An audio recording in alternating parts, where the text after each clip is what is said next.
मेरे बहुत करीबी दोस्त की बहन के लिए रिश्ता आया था। मेरी हैसियत चूंकि उस घर के बेटे जैसी ही है, लिहाजा हर अहम मौके पर बतौर बेटा मैं उनके गम और खुशी में शरीक होता हूँ।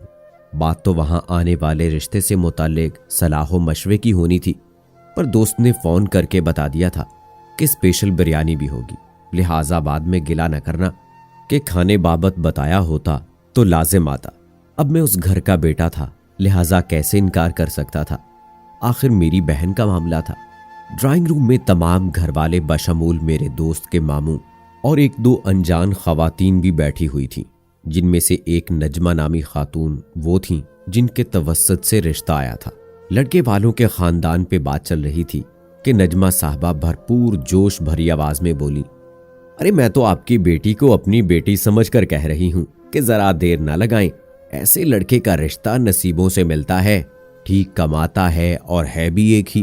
भाई बहनों की टेंशन भी ना होगी, और सबसे मजे की बात यह कि लड़के की मां भी मर चुकी और बाप भी समझो आखिरी सांसें ले रहा है।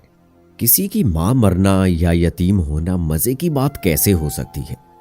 मैंने न जाने क्या सोचते हुए उन्हें बीच में टोक कर पूछ लिया।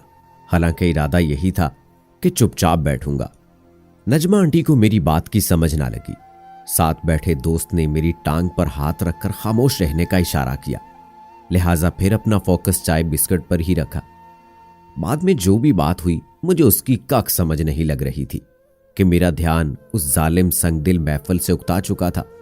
खाने के बाद मैं और दोस्त बाहर निकलने लगे तो गेट पे आंटी ने पूछा कि तुम्हें यह रिश्ता कैसा लगा। बेहतरीन रिश्ता है आंटी, लड़के की मां मरी हुई है और क्या चाहिए आपको। बाप भी मर जाएगा तो समझो मजे ही मजे। ये बात मैंने हर मुमकिन हद तक तंज भरे लहजे में कही थी, पर आंटी जी इतना अच्छा रिश्ता मिलने पे इतनी ज्यादा खुश थीं कि उन्हें समझ ही ना लगी। वापसी पे दोस्त ने बताया कि वो भी एक मोहतरमा में इंटरेस्टेड है। बहन की शादी हो जाए तो अपने वालिदैन को उसके घर भेजेगा। दुआ करना वहां हाँ हो जाए।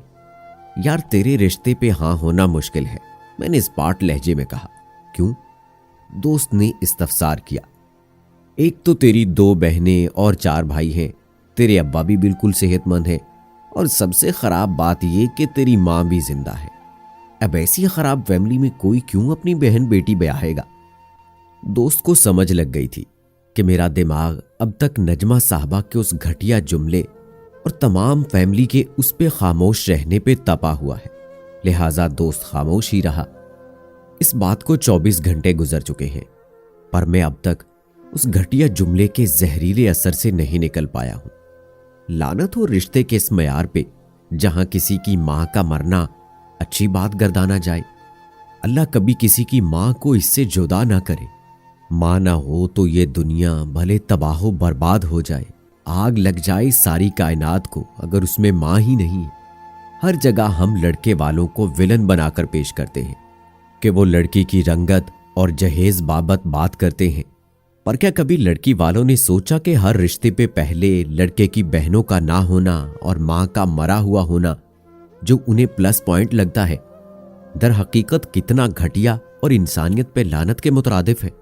बजाय किसी की माओं को मारने या उनके मर जाने की दुआएं करने के, आप अपनी बेटियों की ऐसी तरबियत करें कि वो अच्छी बहू बन सकें। माओं को जिंदा रहने दें, माएं जिंदा रहनी चाहिए।